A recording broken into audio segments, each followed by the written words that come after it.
Robert Greene wrote a book so dangerous that prisons banned it. Dictators studied it.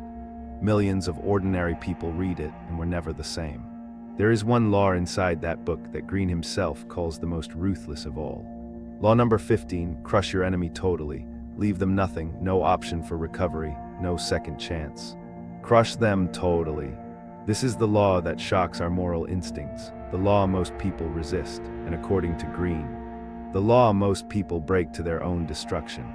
Today we open the vault on the darkest law of power, and why ignoring it has destroyed kings, emperors, and might be destroying you right now. The darkest law. In 1998, Robert Greene published one of the most controversial books ever written, The 48 Laws of Power. Inside its pages, 48 principles distilled from 3,000 years of human history. Power, history, blood. But among those 48 laws, one stands apart. Law 15, crush your enemy totally.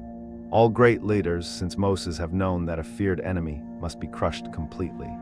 The law is simple in its cruelty. When you fight, fight to win absolutely. Do not stop halfway. Do not show mercy at the moment of victory. Do not leave a wounded enemy alive to fight another day. Annihilate. Now before you recoil in horror, understand something. Greene did not invent this law. He uncovered it. He found it written in blood across thousands of years of civilization. From the Roman Senate to the courts of Renaissance Italy, from the battlefields of China to modern corporate warfare. Those who showed mercy at the moment of victory almost always lived to regret it. Greene studied emperors, generals, and tyrants, and he found one brutal pattern they all learned, usually too late. Mercy destroys winners. But why? Why would kindness be so dangerous? The answer lies in blood-soaked history. Caesar's mercy. Consider the most famous example in Western history. Julius Caesar, the most powerful man in the ancient world, a military genius who conquered Gaul, crossed the Rubicon, and defeated every army that stood against him. Undefeated, unstoppable, legendary. But Caesar had one fatal weakness: he believed in mercy. After the Civil War, Caesar pardoned every enemy who had fought to destroy him: Brutus, who had opposed him; Cassius, who had conspired against him; dozens of senators who wanted him dead. He welcomed them all back, gave them positions of power.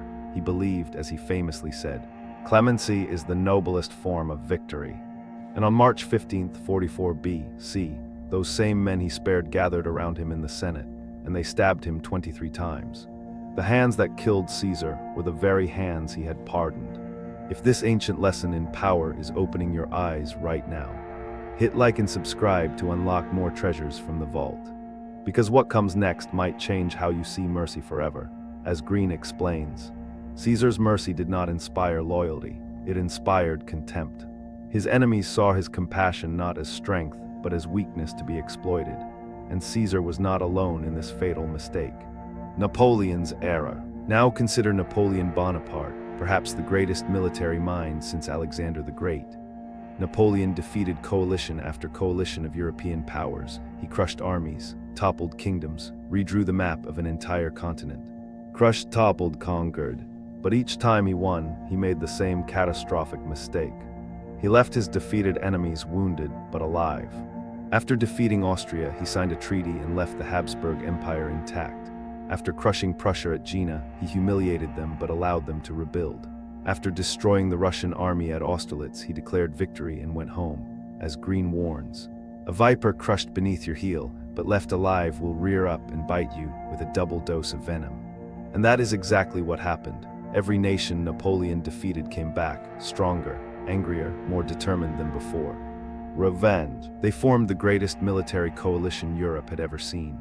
And at Waterloo in 1815, they crushed Napoleon once and for all. The irony is devastating, as Napoleon himself once admitted. In war, the half-victory is more dangerous than total defeat. He won every battle and lost everything, but this pattern runs far deeper than military history. Wounded enemies. Here is the psychological truth that Robert Greene understood better than almost anyone. A wounded enemy is infinitely more dangerous than a destroyed one. Think about it carefully. When you defeat someone only partially, you create the worst possible combination. Someone with nothing left to lose, but still enough power to fight back. Someone humiliated enough to crave revenge, but capable enough to execute it. Nothing to lose. A totally defeated enemy accepts their fate. They grieve, they move on, they find new paths in life. But a wounded enemy, they do not move on, they obsess, they plan, they wait, sometimes for years, sometimes for decades. Resentment is the most patient of all human emotions. And when they finally strike back, they strike with a fury that the original conflict never possessed.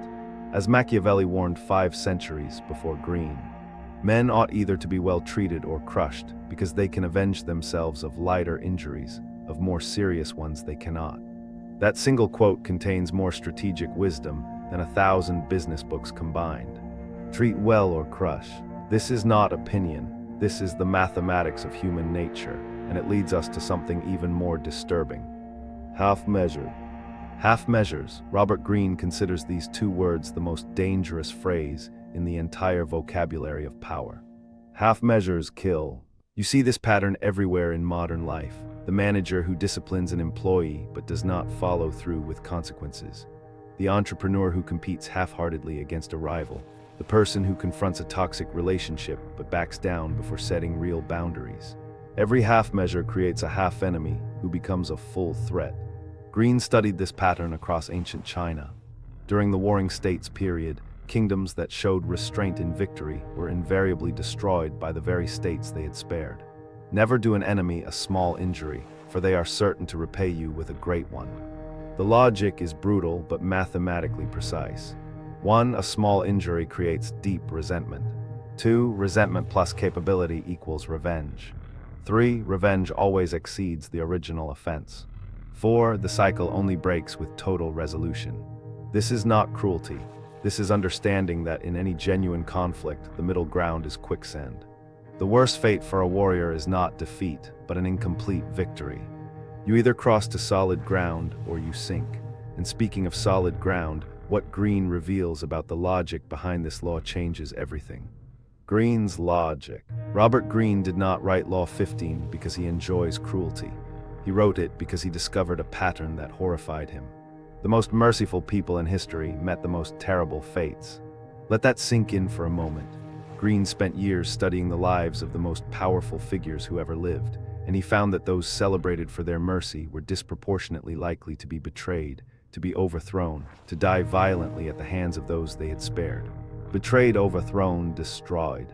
Why? Because mercy in the context of power sends a signal, and that signal is not what you think it is.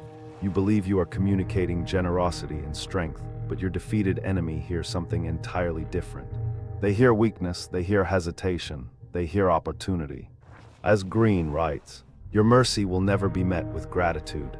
It will be met with resentment, for every act of clemency reminds your enemy of their humiliation. This is perhaps the most counterintuitive truth in the entire book. The kinder you are to a defeated enemy, the more they will despise you for it. Because your kindness does not heal their wound, it reopens it every single day. Kindness reopens wounds. And this brings us to the moral war at the very heart of this law. The moral war. Now here is where most people get trapped, where Greene says the fatal error truly lies. Morality. We are raised to believe that mercy is always a virtue, forgiveness is always noble, compassion is always strength, and in most areas of life that is absolutely true. But Greene draws a critical distinction that most readers miss entirely. There is an enormous difference between personal relationships and power dynamics. In personal life, mercy is grace, but in strategic conflict, it is a liability. The catastrophic mistake is applying personal ethics to strategic situations. Personal grace, strategic liability. When you forgive a friend who hurt you, that is beautiful. When you forgive a competitor actively trying to destroy your business, that is reckless. When you show mercy to someone who tried to end your career, that is potentially fatal. Greene argues that the greatest leaders in history understood this distinction instinctively. As the great Sun Tzu wrote millennia before Greene, the supreme art of war is to subdue the enemy without fighting. But when conflict becomes unavoidable, the supreme failure is fighting without finishing. If you must strike, strike so that you need never strike again. And what most people still refuse to understand is how all of this applies to their own lives today. Modern power. You might think this is ancient history, generals and emperors, swords and thrones. What does Law 15 have to do with your life in the 21st century? Everything, because power dynamics never changed, only the battlefield did. In business, the company that disrupts an industry halfway creates its own future destroyer. Kodak invented digital photography, then tried to protect film. They did not crush the old model completely. Result: bankruptcy, extinction. BlackBerry dominated smartphones, then half committed to touchscreens. Half measures. In personal development, the person who half commits to changing a destructive habit never truly escapes it. They quit smoking for a month, then have just one cigarette. They leave a toxic relationship, then answer that midnight text. Half measures in self-improvement are worse than no effort at all, because they give you the illusion of progress while leaving the root problem alive and growing beneath the surface. As Greene observes, the problem with enemies is not that they exist, but that they remember. In today's hyper-connected world, wounded enemies have more tools for revenge than any emperor could have imagined. Social media, legal systems, professional networks. Remember, the battlefield evolved, the law did not. And this brings us to a critical nuance that Greene himself insists people understand. Know the game. Here is what separates the wise from the reckless, and this is crucial. Greene does not tell you to be cruel to everyone. He does not say destroy every person who disagrees with you. He says when you choose to fight, then fight to win completely, or do not fight at all. This is the nuance that most readers of the 48 Laws miss entirely. Law 15 is not about aggression, it is about commitment. Total commitment or nothing. The wisest application of this law is actually knowing when not to fight at all. As Greene himself teaches in Law 22, use the surrender tactic, transform weakness into power. Sometimes the greatest victory is choosing not to create an enemy in the first place. But when conflict becomes unavoidable, when someone is actively working to destroy everything you have built, then Law 15 activates. Half engagement is the only strategy that guarantees failure. You either resolve the conflict totally, or you disengage completely. There is no safe middle ground. The master strategist chooses their battles with surgical precision, as Sun Tzu counseled. The wise warrior avoids the battle, but fights the chosen battles without hesitation and without mercy. This leads us to the deepest truth hiding beneath all the ruthlessness. Power's truth. Here is what most people never realize about the 48 Laws of Power.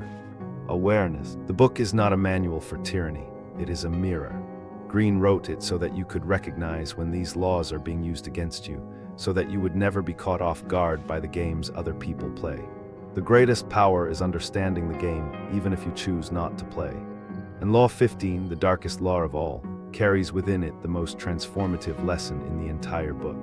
In every area of your life, half commitment is the true enemy of transformation. When you decide to change your health, commit completely. When you decide to pursue your purpose, pursue it with everything you have. When you decide to set a boundary, set it without apology and without retreat. Complete commitment always. As Marcus Aurelius, the great philosopher-emperor, wrote in his private journal, waste no more time arguing about what a good man should be one. The deepest truth of Law 15 is not about destroying your enemies. It is about destroying the part of yourself that accepts mediocrity, that tolerates half measures, that settles for anything less than total commitment to your own greatness. That is the real enemy Greene wants you to crush, totally, completely. Crush mediocrity forever, without mercy. Robert Greene gave us 48 laws of power, but Law 15 stands alone in its darkness and in its wisdom. Darkness and wisdom. The merciful victors of history paid with their lives. Caesar, who pardoned every enemy. Napoleon, who left every rival alive. Countless kings and emperors who believed that kindness alone could tame ambition. They were all wrong, but the true lesson of Law 15 was never about cruelty. It never was. Whatever you do in this life, do it completely, or do not do it at all. Half measures are the real enemy. In your goals, in your growth, in your pursuit of the life you were meant to live, as Nietzsche once declared. He who has a why to live can bear almost any how. Find your why, and then crush every obstacle between you and that purpose, totally. If you made it this far, comment LAW 15 to prove you understand the darkest law of power. The wisdom of the ages is yours, use it well. If this unlocked something in you, subscribe for more.